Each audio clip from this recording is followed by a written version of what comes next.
Hello and welcome to Blockchain Gaming World with me, John Jordan. So we're back with League of Kingdoms, the browser-based game from Nod Games out of South Korea.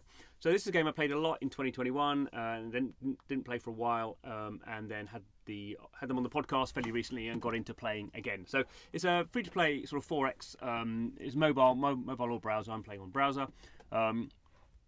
And it does have NFTs. You don't need NFTs to play it, so I'm sort of feeling my way back into it a little bit. And what I'm going to sort of show today is sort of the resource, the NFT resource system, which I think is, sort of fairly interesting. So just quickly go through what's going on here. So this is my base here.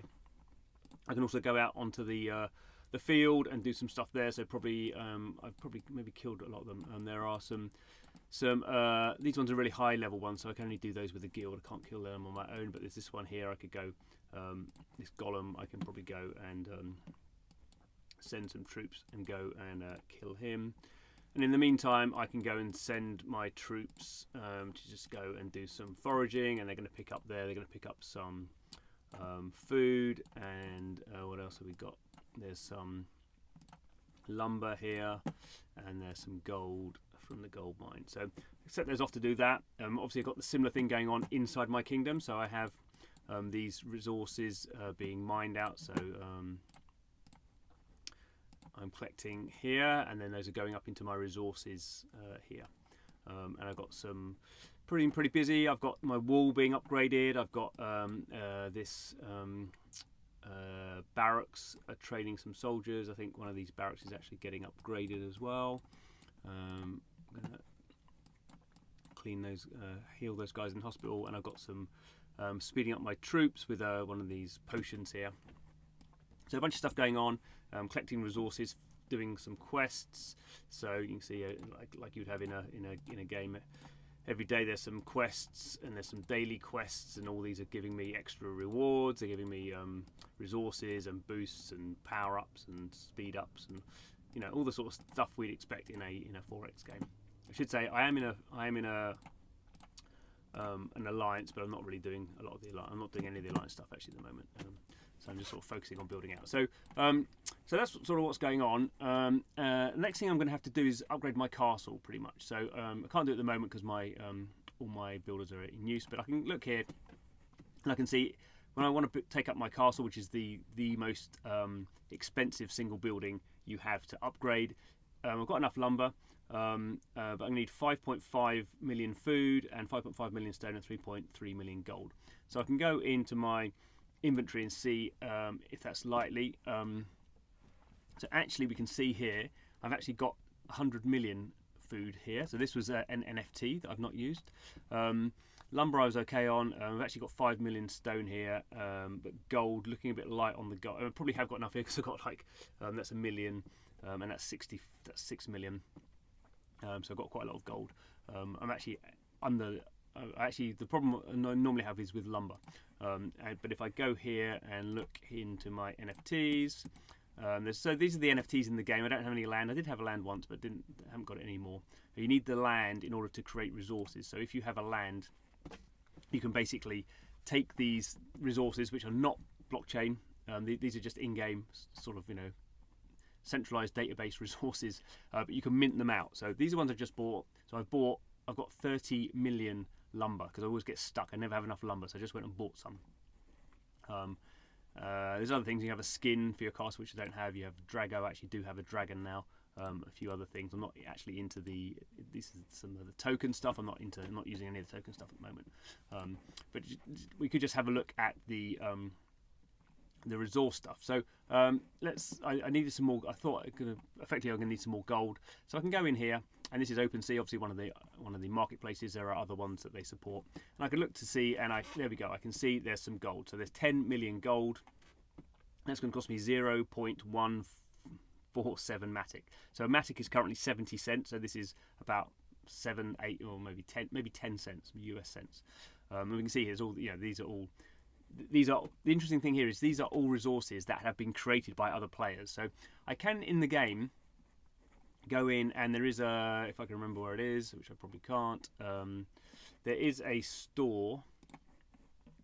So here I can go in and I can buy things with my credit card with fiat money. So I can get things like the hard currency, which is used to sort of speed stuff up, and you also get, here in this monthly package, I would get 6 million lumber, 6 million stone, 6 million gold, a whole bunch of other things, teleporting and speed ups and all that sort of stuff. There's obviously all these different packages you can get, subscriptions and super values, all these things we expect in sort of free-to-play mobile games. If you're just spending, you're spending using Apple Pay or Google Pay or whatever, your credit card. But here, if I want to go and get some gold, I can actually buy this off another player. So actually, the developer here is allowing players to sell to other players and basically take the majority of that revenue. Now, obviously, this is very small amounts of revenue, and you can see here, you can't just I'm going to sell 99 lumber. So they're sort of fixing it that you have to sell either in versions of 1 million or I don't know if you can do 100 million maybe. I don't know. I think you can do 100 million because I bought 100 million before, but you have to do them in factors of 1 million. So it's not like just a free for all. But I could add that one to my cart and I could just buy some gold. So I'm going to buy 3 of those golds. It's only picked up 2 of them. Why is that? Yeah, it doesn't matter. So I can go here to my cart. So I've got 2 of these gold. So it's going to cost me 21 cents, US cents. And I'm going to just buy that with my MetaMask. So the price is in Matic, which is the token of the Polygon blockchain. So we can see that purchase is complete. I bought those 2, so this was the total I spent in Matic, and there was the gas, so obviously it's going through the Polygon blockchain, so I need to spend a bit on gas. So the total price I spent was 23 cents to buy those, 20 million gold. So obviously we hope to come back to the game and find that those are in there. We have to wait for the game to sync with the blockchain and my wallet. So if I do this, I think I go in and I'm going to have to, there is a refresh button somewhere. So there we go, hit the refresh button and there we can see. So I've just gone in and I've spent 23 cents buying sort of exactly the resources I wanted. I've not had to go in, so you can't actually buy singular resources from the game developer. I have to go in and buy a package, and I get all this other stuff which I may or may not want. But the important thing here is this is a peer-to-peer transaction. This is me buying from another player. Granted, the other player has to have bought a land, and they have to go through the process of minting out these resources. So it's not without its own, I guess, complexity. But the interesting thing here is when we talk about sort of decentralized games and players owning assets and being able to sort of trade them, this is a game that has implemented that in a fashion. So now I do actually, if I want to use those, I do have to go in and click on this, and it says you can use this resource NFT in the game. If you decide to use it, the NFT will be removed. So if I have to do that, I pay a gas fee to basically I'm